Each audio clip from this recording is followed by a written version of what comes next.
Swedish massage. We have number 1 manipulation is effleurage. Effleurage used to introduce touch following the contour of the body and used to spread oil. Okay, so we have the variations of 100, 200, and alternate hand variations. Sa variation, we have the 2-finger raking, 100,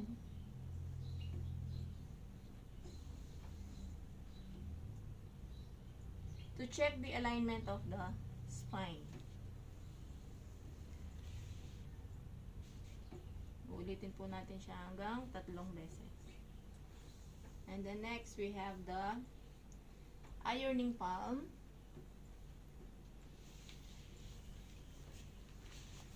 $200. Next, we have the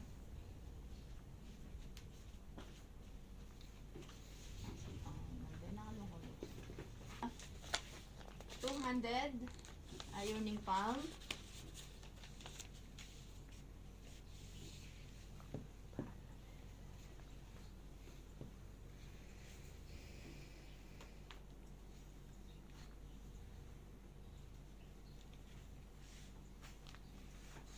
For finger raking, 200.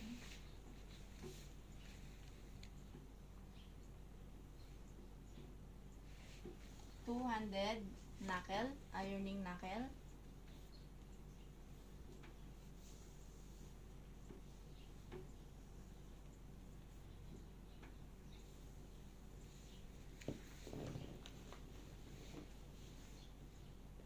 Next, we have the ironing palm for 100.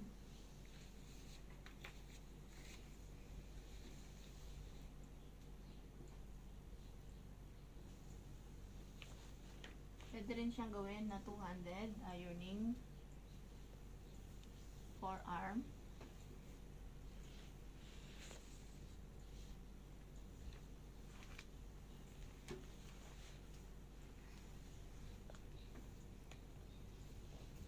Then, sa variation, heart shape, use for transitioning. Okay, kapag ka magpapalit po tayo ng stroke, heart shape po tayo sa variation. Next sa variation is the nerve stroke.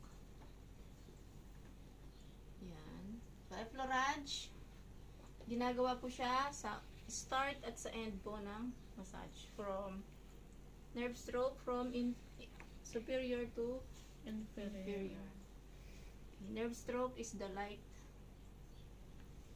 weight of massage.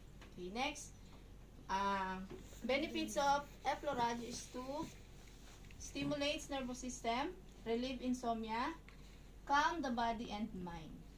Okay, next we have the petrissage, using the C formation of the hand for lifting and squeezing muscle. Okay, better po ito sa mga muscle pain. So we have the variation of 100 petrissage.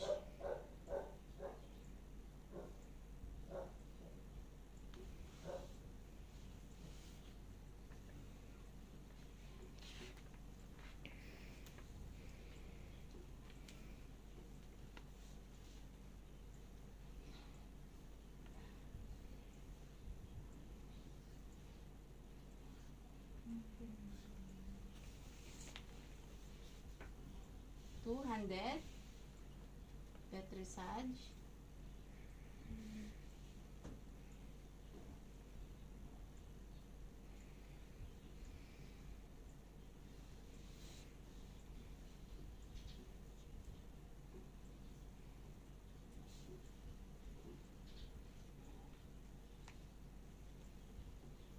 And then alternate petrissage.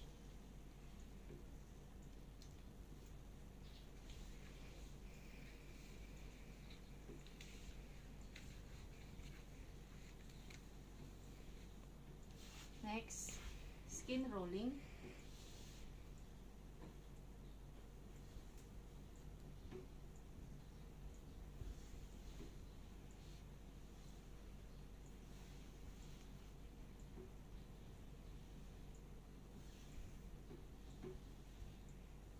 And pulling.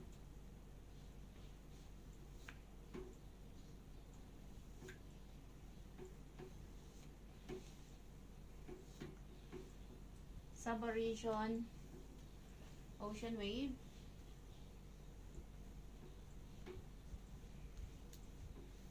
Benefits of Petrissage: improve metabolism. And then next subaeration is praying hands. So interlock po natin yung ating mga daliri, and then lift and squeeze po natin yung muscle. Pwede rin po siyang gawin dito sa ating extremities. Okay, praying hands. Okay, next we have the friction. Third manipulation is friction. So we have first variation is superficial warming. So una po sa mabagal, and then pabilis.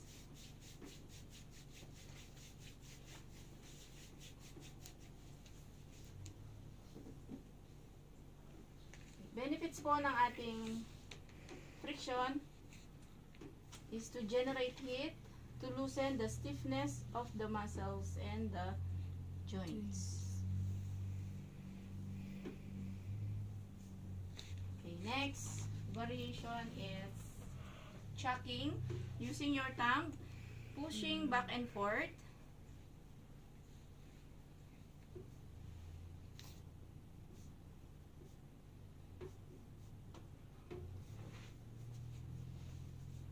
So, itutulak po natin yan hanggang dun sa may lymph area. Okay, ulit. Bumaba na. Bumaba na yung likod. Okay, so gagawin lang po natin yan sa gilid ng buto, especially po sa spine. Okay.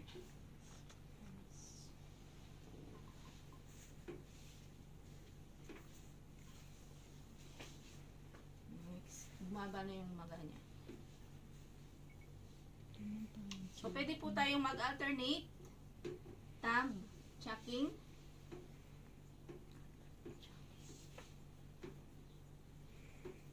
Mas masarap po siya pag alternate.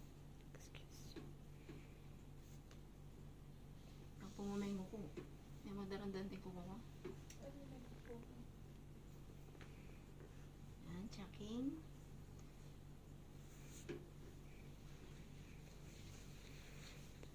Pagka friction po yung ginagawa natin, kailangan mabilis po siya to generate heat.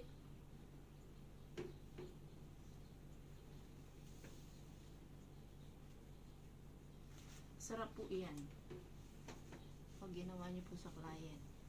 Okay, next, cross fiber.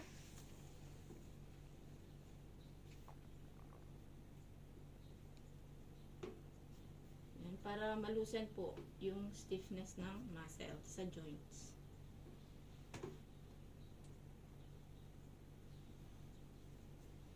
Nakakatulong po din po ito para sa may atrophied muscle.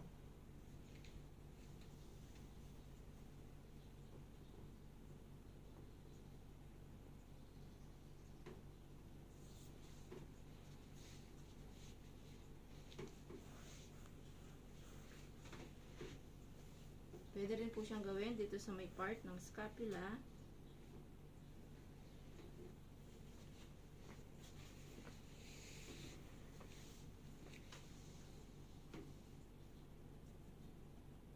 Kaya mo, ma'am?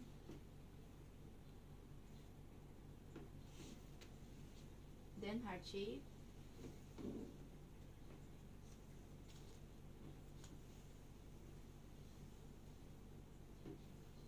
Then next we have the ringing.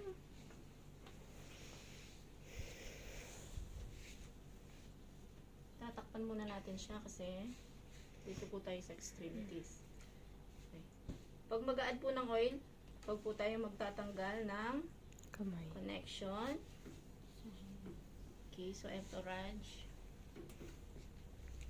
Okay, so we have the ringing from proximal to distal.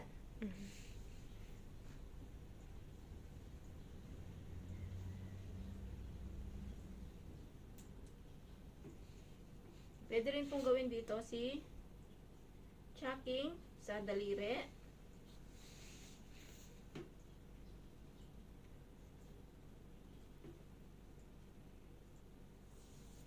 Then, konting reflex.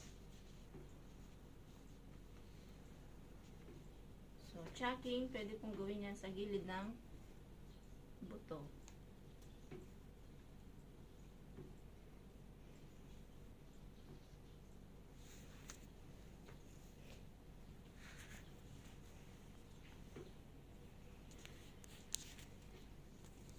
Ringing. And then, rolling. From distal to proximal, proximal to distal. Back and forth po siya. Okay. And then, sub variation is sewing. Sewing, you can use your ulnar, fingertips, and your knuckle. So, fingertips, moving back and forth to generate heat.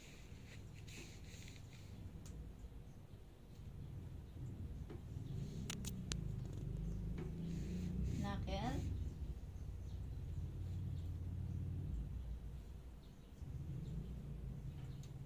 And the ulnar surface of the hand.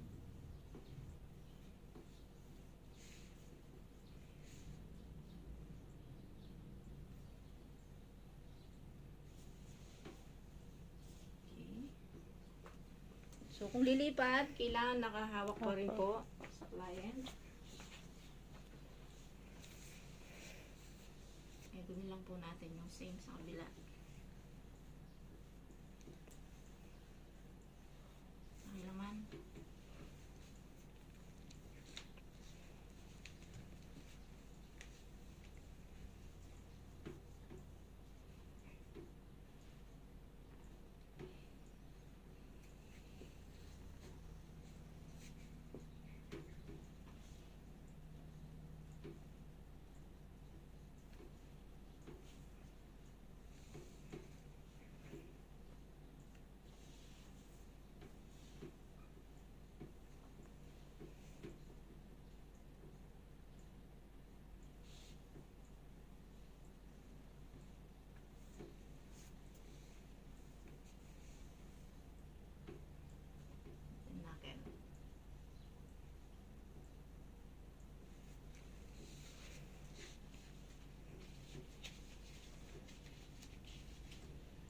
I-sure nyo po na tinatapon nyo ng maigi yung toxins dito sa may lymph area para hindi po sumakit yung shoulder at pupunta po yung sakit sa ulo. Okay. And so, fourth manipulation is the tapotement. Okay. Sasara muna natin. Then, ilalak natin siya.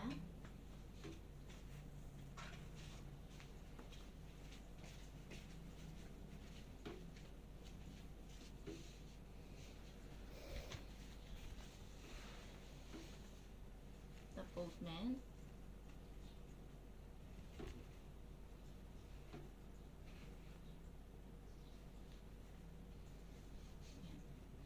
Tapotement.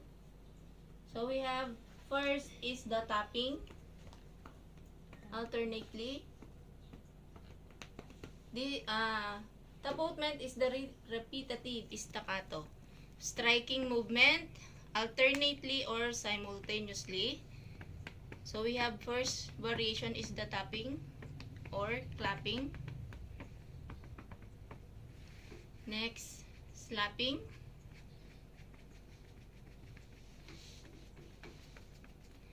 hacking or chopping.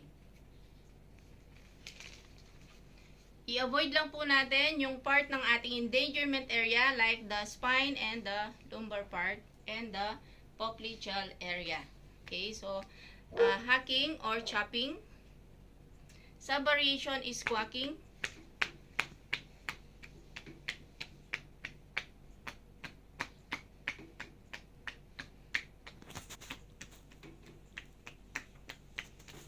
Next, pounding. So, pounding, gagamitin lang po siya sa may mga malamang bahagi. Gluteal part area, gluteus maximus and gluteus medius. Okay, so we have the pounding. Wrapping, subvariation of pounding.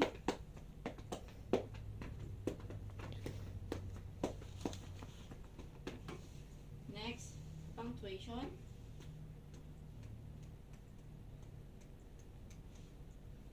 Pulsing.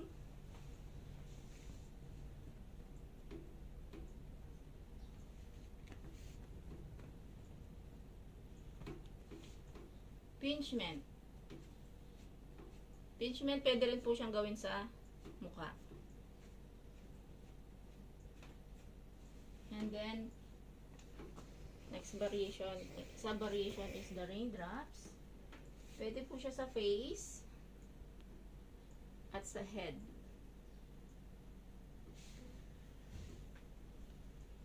Okay. Pinchment, pwede rin po siyang gawin dito sa may tenga.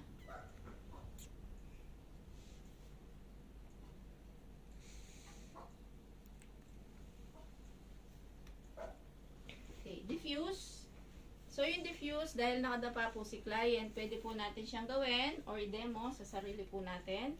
So, diffuse, ang benefits po ni diffuse, pwede po siyang gawin lalo na dun sa mga may constipation, and yung may mga kabag.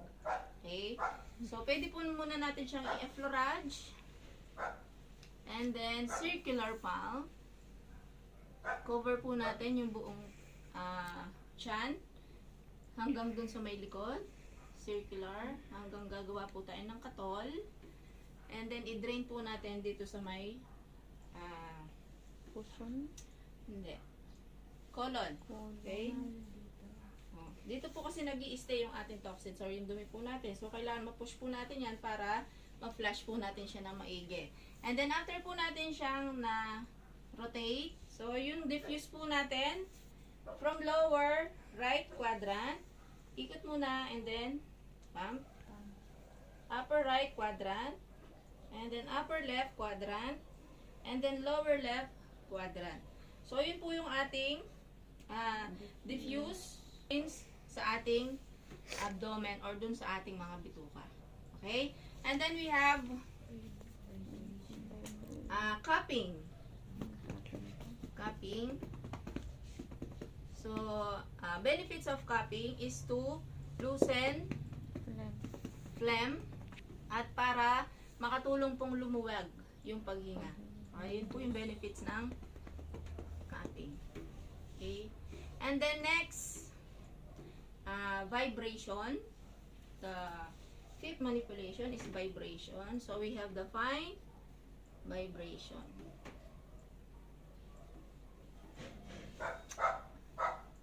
One benefits pa po ng ating tapoutment para ma-release po or mag-flow yung blood. Okay? Maganda pong gawin sa mga may numbness para mag-flow po yung ating blood. Okay. So, we have the fifth manipulation. This is the fine vibration.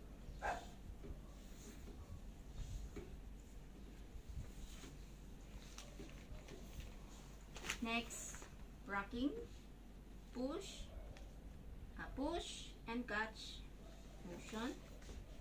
Para ma-check po natin yung pain niya dito is nag-improve na. Okay, next is the jostling. So, hawakan lang po natin siya dito sa may ankle and then push and touch din po para mag-sway. Jostling.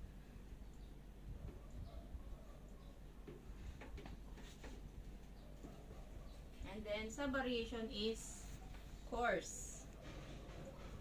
Sa variation po is coarse.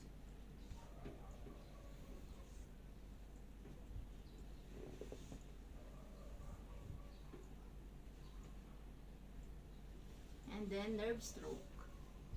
To release the negative energy.